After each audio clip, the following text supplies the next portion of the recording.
ากลมนำน้องดนผู้บอกว่าคนทางนี้สิขาดใจ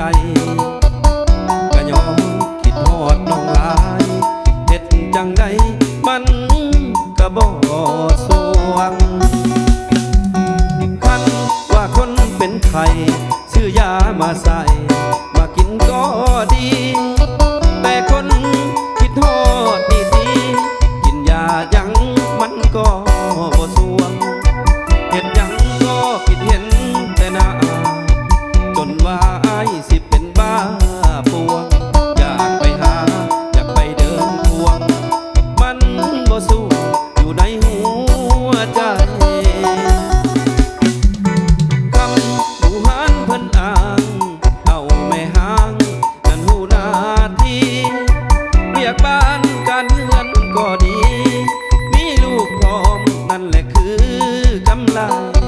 เป็นแม่ห้างแต่ก็ยังงามลูกสองลูกสามความงามก็ล้นหายถ้าได้น้องมาเป็นคู่เคียงกายสิขอเอาใจทั้งวันทั้งคืนขอบใจเด้อสลับอะไรน้ำใจให้ส่งมันลำนวยเด้อถึงเลข6 ตัวไวๆจ้าเฮ้เฮ้เฮ้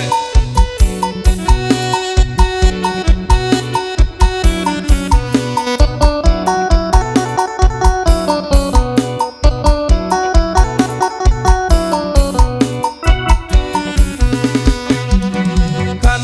ว่าคนเป็นไข้ซื้อยามาใส่มากินก็ดีแต่คนคิดทอดดีกินยายัง